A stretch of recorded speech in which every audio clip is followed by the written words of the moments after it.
చూసినట్లయితే ఆమె వాళ్ళ ఫాదర్ని మై డియర్ డాడీ అంటూ కవిత లేఖ స్టార్ట్ చేశారు. సహజం, అందులో తప్పేం లేదు, మై డియర్ డాడీ. కానీ అందులో ఆమె రాసిన దాంట్లో చూస్తే ఇటీవల వరంగల్లో 25 సంవత్సరాల సిల్వర్ జూబ్లీ సభ నిర్వహించారు కదా కేసీఆర్ గారు. ఆ సభలో ఆయన బీజేపీ గురించి ఎక్కువగా మాట్లాడలేదు, బీజేపీని ఎక్కువ టార్గెట్ చేయలేదు. ఇది చర్చ జరుగుతోంది గ్రౌండ్ లెవెల్లో, కార్యకర్తల్లో, ప్రజల్లో బాగా చర్చ జరుగుతుంది. ఉద్దేశపూర్వకంగానే బీజేపీని కేసీఆర్ టార్గెట్ చేయలేదు. ఎందుకంటే నేను సఫర్ అయ్యా కదా లిక్కర్ కేసులో, అందుకే బీజేపీని కేసీఆర్ టార్గెట్ చేయలేదు అనే చర్చ జరుగుతోందని కవితే అన్నారు. నేను సఫర్ అయ్యా కదా, బహుశా అందు గురించే కావచ్చు ప్రజల్లో ఒక బలంగా చర్చ జరుగుతోంది.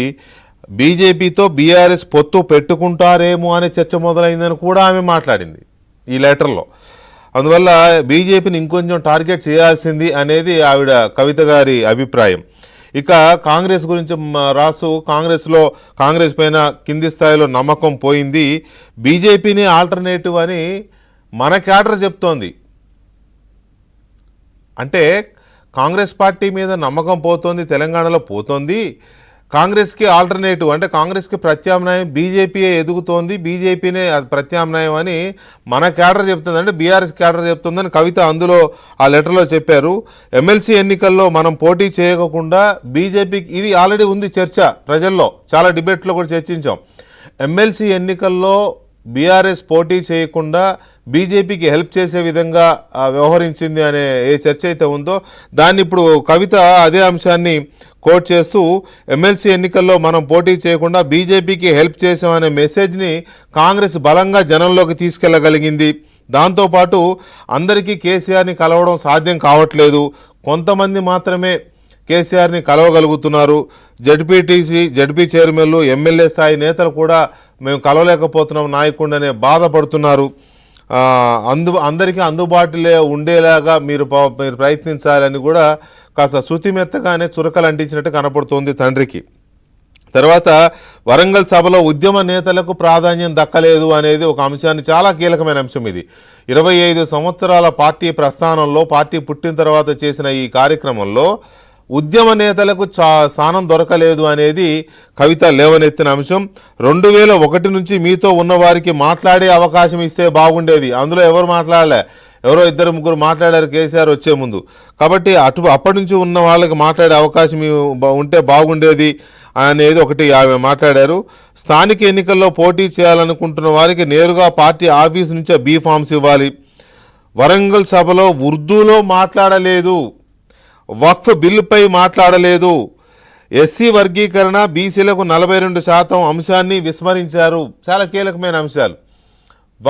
ఆవిడ ఫస్ట్ మాట్లాడింది బీజేపీపై ఎందుకు బలంగా మాట్లాడలేదు, ఎందుకు టార్గెట్ చేయలేదు అనేది ఒకటి.